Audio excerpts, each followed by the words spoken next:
Alright guys, and welcome back to another deck profile from Into One for Game with the Team Up to Darkness Ablaze format. If you were looking for Ultra Prism to Darkness Ablaze for the POG Championship Tournament, there are plenty of content creators putting out that kind of content, but we're going to leave that to them so we can kind of worry about every other tournament after, not just the one tournament. So today we are going to be bringing you a Charizard V deck profile. Charizard's always one of those Pokemon that when it comes out, people want to find out if it can work because for a lot of people, it is their original get gateway into the game. So they're like, can we make it work? And I think this time, there's some potential here. So we start off with 3 copies of Charizard V. He's got 3 colorless for 80, 2 fire, 2 colorless for 220, and you discard 2 fire energies, which, for a base Pokemon, definitely not bad. Then when we go into our VMAX, we have 3 for 100 damage, completely vanilla, and then 3 fire, 2 colorless for 300 damage for GMAX Wildfire, and you are required to discard 2 energy attached to Charizard V. We're going to talk about ways that we can help offset that cost to make it more manageable, and one of those ways is with our setup Pokemon, Volcanion. Back from Unbroken Bonds with his Flare starter for 1 energy. You search your deck for 3 fire energy and attach them to to any your Pokemon attach them to your Pokemon in any way you like. I don't know why that was such a mouthful to get out. These next Pokemon, it might look weird, and I'm going to tell you, wait till we get to the trainers for me to give a whole lot of explanation on these guys, but it's kind of neat. We have a 2-2 line of Savali GX. The disc reload ability is the main reasons he's in here. Draw till you have 5 cards in hand. And then our supporting casting crew, we have 1 copy of Heatran GX. The 130 is nice against some of the non GX and V Pokemon attackers. You'll get through a lot of it. One thing that I'll also mention, Volcanion is great because it gives you an out to Decidueye with for 2 energy, hitting for that 110 that doubles to 220. You'll be able to keep up with that deck. We have 2 copies of Dedenne because we like to go fast, and 1 copy of Crobat V, much for the same reason. Drawing cards is always a good thing. So I actually got a new webcam set up, and I'm still working some of the kinks out of it. So that's why we're not keeping the full deck on screen in this go round. But don't worry, you'll still be able to see everything as you go through the video. We have 3 copies of Boss's Orders. You can knock out just about anything pretty easily, so why not go for what you want to go for? We have 2 copies of Professor's Research. You just have a lot of other draw options for what you can do, so we don't need as many. Mostly because we're going to be trying to play Welder more often, where we can attach 2 fire energy from our hand to one of our Pokemon, and if we do, we get to draw 3 cards. I've noticed in just messing around that using Welder to get 3 energy on turn 1, if I don't get a Volcanion, doesn't come back to bite me, and I'll show you why when we get to our energy cards.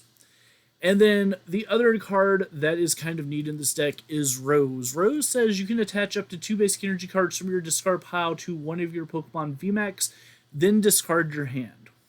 So now we're going to get back to why did we include Savali GX into this deck list.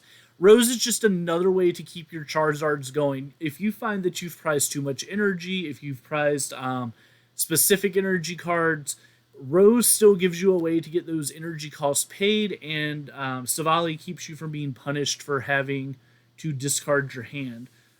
So somebody showed me that engine. I think it was the YouTuber Gyroshan. I saw it in a deck profile he did, and I kind of just wanted to try adapting it into a different deck.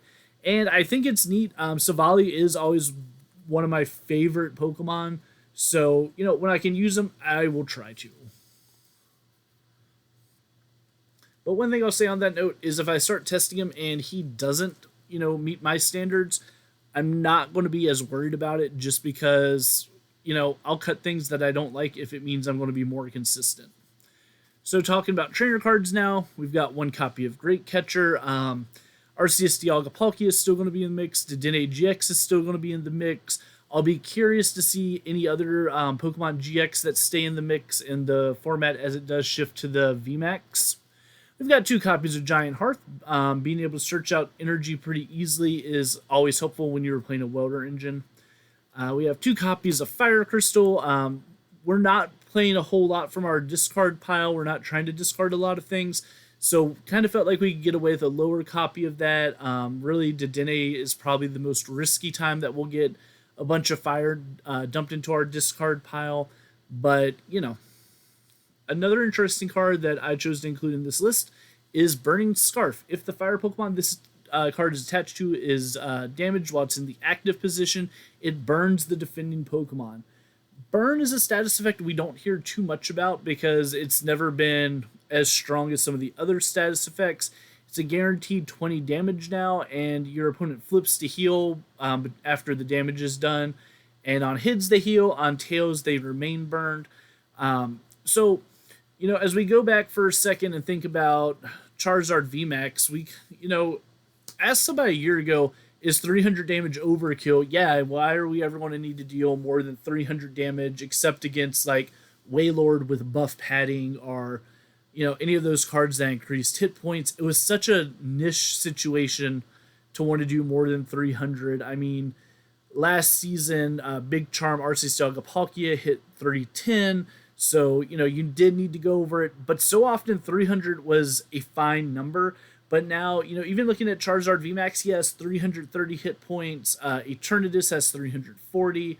Cinescorch and Dragapult have 320. Snorlax has 340. You're going to notice most of the VMAX Pokemon have 300 plus hit points, and being able to not have to use Wildfire or Claw Swipe twice in a row could be, a big difference. So if you hit for 300 and they burn themselves, they knock out coming into your turn. If they're one of those 320 or fewer guys, which now gives you the chance to start attacking on something clean. So I like it. One thing that I do think about a lot, and there will probably be another deck profile the next couple weeks where I revamp the deck and put in like Zigzagoons and Scoop Up Nets for the same reason that it helps clean up damage, especially against Eternatus. I can burn Eternatus, deal 320 with my Scarf, and then on my turn, Zigzagoon, Scoop Up Net, Zigzagoon, and take the knockout on the Eternatus. And the nice thing about Scarf being your knockout condition and Zigzagoon being your knockout condition is you're not as prone to reset stamp because it happens after your opponent's turn. Now, if the Scarf damage knocks them out going into their turn, of course, you do open yourself up to the reset stamp plays, but that's no different than if on your turn you finish them off with Wildfire, and then they went into their turn and just dropped a stamp on you. So this is kind of a neat card. I had seen people doing things like Fatality Band, because, like I said, 300, you think this is a perfect number. We don't have to do anything more than 300. Yeah, you do. And this is just a way to do it with as few cards as possible. So we have 4 copies of Pokemon Communication. This is to work on getting out our Sevalis and our Sevalis and our Charizard, since we don't have any other evolution search. It can also be used just to save those cards that we don't want to discard, but we're not quite ready to put on our bench. Like if we have 2 Dedennes in our hand, we might Communication 1 Dedenne away so we can save it for later. Just options. We've got 4 copies of Quick Ball. It searches out everything that's not named Savali and Charizard in this deck, so it's definitely a good inclusion. We've got 4 copies of Switch. Your energy is precious. You don't want to be spending it for retreat cost. Savali's retreat at 2. Dedenne, Crobat have pretty low ones at 1. Volcanion has a retreat cost of 2. Heatran has 3. Charizard VMAX and V have 3. You don't want to be discarding that with only 2 Fire Crystals to get your energy back. So being able to switch is definitely, something viable. I know when I was showcasing this deck to some people on a Twitch channel, they were asking, well, what about Malo and Lana? Couldn't you use Malo and Lana? Sure, it's something that, if you don't like the Rose engine, maybe you like the Malo Lana option a little bit better. But, you have plenty of options and plenty of time to test those options. Oop. And before I forget, we have one copy of Reset Stamp. I've said time and again that against VMAX decks, when they knock out your VMAX, if you can stamp them and they can't recover, you're in a good position. And last but not least, we have our energy. We have 8 copies of basic fire energy. Should pretty well go without saying why we're playing those. Our main attacker's fire based, and we have 4 copies of triple acceleration energy. Triple acceleration energy pays the cost on Brave Buddies and Silver Knight. It also pays the cost of the 2 colorless energy in GMAX Wildfire, as well as you can discard it, and it's going to discard itself anyway, so why not get double use out of it. So that is one way you can go with it. As I mentioned a couple times in here, the only thing that I'm really looking to change is figuring out, could I get 5 cards in to make Zigzagoon work? And the answer is yes, probably, but it's not something I'm 100% ready to commit to right now.